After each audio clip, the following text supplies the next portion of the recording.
আপনারা দেখে থাকবেন যে আমরা একটা কর্মসূচি পালন করছি, আলু নিক্ষেপ কর্মসূচি এবং স্বরাষ্ট্র উপদেষ্টার পদত্যাগ। আমরা এখানে স্বরাষ্ট্র উপদেষ্টার আলু নিক্ষেপ কর্মসূচিটা একটা হচ্ছে প্রতীকী কর্মসূচি হিসেবে পালন করতেছি, এবং আমরা এখানে চাইলে তাকে জুতা নিক্ষেপ কর্মসূচি পালন করতে পারতাম, বাট আলটিমেটলি আমরা করিনি। আমরা তাকে সম্মানার্থে, কারণ আমরা হচ্ছে এই হচ্ছে উপদেষ্টাদেরকে এই জায়গাতে বসিয়েছি, আমরা তাদের সম্মানার্থে তাদেরকে আমরা জাস্ট একটা সিগন্যাল দিলাম যে আপনি এই যে হামলা হওয়ার পর একটা মানুষ ব্রেন্ডেড হওয়ার পর আপনি 50 লাখ টাকা পুরস্কার ঘোষণা করতেছেন যে সন্ত্রাসীদের ধরার জন্য। এগুলো অপদার্থ কর্মকাণ্ড বাদ দেন, এগুলো আলু উপদেষ্টার কর্মকাণ্ড বাদ দেন, বাদ দিয়ে আপনি একটা কাজ করেন। যারা ষড়যন্ত্র করতেছে আপনাদের কাছে গোয়েন্দার অনেক সোর্স রয়েছে, অনেকে অনেক রকম সোর্স, আপনারা সেগুলো দ্রুত পদক্ষেপ নেন। এবং আলটিমেটলি আমরা যে আজকে এই পদত্যাগের যে বিষয়টা বলেছি, আমরা চাই যে হাদিকে যারা হামলা করছে তাদেরকে যদি তারা 48 ঘন্টার মধ্যে গ্রেপ্তার করতে না পারে, তাহলে হচ্ছে আমরা তার পদত্যাগের দাবিতে রাজপথে নামবো।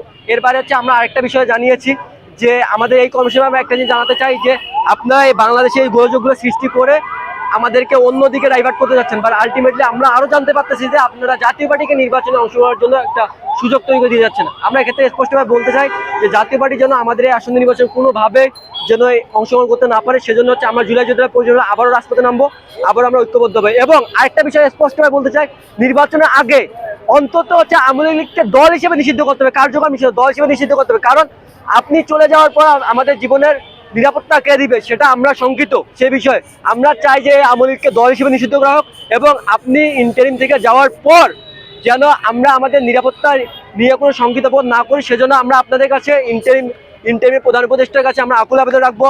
অন্তত আপনি দেশের জনগণের স্বার্থে, দেশের বিপ্লবীদের স্বার্থে আছে, তাদের নিরাপত্তার স্বার্থে অবশ্যই আপনি যাওয়ার আগে আওয়ামী লীগকে নিষিদ্ধ করে যাবেন। আমরা চাই জুলাই যোদ্ধারা আপনাদের কাছ থেকে আমরা এইটুকুই চাই যে আপনি যাওয়ার আগে আওয়ামী লীগকে নিষিদ্ধ করে শুনছেন। যখন হামলা করা হয়, হামলার সাথে দেখবেন যে জামাত বিএনপির একটা মব ক্রিয়েট হয়ে গেছিল, ঢাকা মেডিকেল মব ক্রিয়েট, ফেসবুকে একটা ওয়ান কাইন্ড অফ রেশারেশি, মানে এর উপর দায় দিচ্ছে, এর উপর দায়, কেউ ভোটটা না যে বিশ্লেষণ না করে দায় দেওয়া শুরু হয়ে গেছে।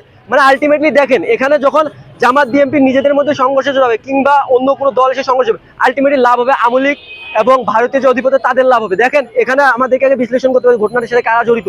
আমরা যদি নিজেদের মধ্যে ক্লাসে চলে যাই, আমাদের নির্বাচনটা অবশ্যই বানচাল হয়ে যাবে।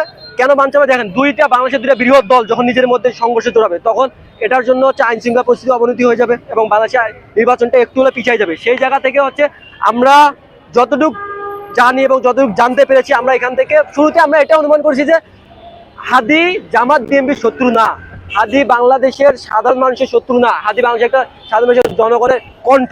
সে হাদিকে জামাত বিএনপি মারবে না, জামাত বিএনপি হাদিকে ভালোবাসে, প্রাণের চেয়ে বেশি ভালোবাসে। সেই জায়গা থেকে হাদিকে কার হামলা করতে পারে, যখন হামলা হয় তখন আমরা সন্দেহ করছি যে এ সবসময় হচ্ছে ভারতীয় অধিপত্যের বিরুদ্ধে কথা বলে, ভারতীয় অধিপত্যের এজেন্ডাই তাকে খুন করার চেষ্টা করেছে। আওয়ামী লীগের চেয়ে বড় ষড়যন্ত্রকারী হচ্ছে ভারতের আধিপত্যের এজেন্ট যারা রয়েছে তারা। আওয়ামী লীগ কি? আওয়ামী লীগকে চালায় তো ভারতীয় অধিপত্যরা, ভারতীয় অধিপত্যের এজেন্টরা। এই এজেন্টরাই কোনো না কোনোভাবেই ষড়যন্ত্র করছে, এটা একটা মাস্টার প্ল্যান। এখানে শুধু সে একাই জড়িত না, এখানে একটা বৃহৎ প্ল্যান রয়েছে, বিভিন্নভাবে একটা মাস্টার প্ল্যান করে এখানে তাকে হত্যা করার চেষ্টা করেছে। এবং তাকে দেখেন, তাকে হত্যার চেষ্টা করার পর তাকে মানে নিখোঁজ করা হয়েছে, তাকে খুঁজে পাওয়া যাচ্ছে না। এবং এটুকু অনুমান করা হচ্ছে যে তাকে অলরেডি ভারতে পাচার করে দিয়েছে। তার মানে আমরা এখানে বুঝতে পারি যে এখানে বাংলাদেশকে নিয়ে একটা বড় মাস্টার গেম খেলা হচ্ছে এবং একটা বড় রকম ষড়যন্ত্র করা হচ্ছে। আমাদের সবাইকে সজাগ থাকতে হবে, অন্তত নির্বাচনের আগে যেন এরকম কোনো অস্থির পরিবেশ ক্রিয়েট না হয়। জুলাই যোদ্ধাদেরকে সবসময় সম্মুখ সারিতে থেকে এই পরিস্থিতিকে কন্ট্রোল করতে হবে।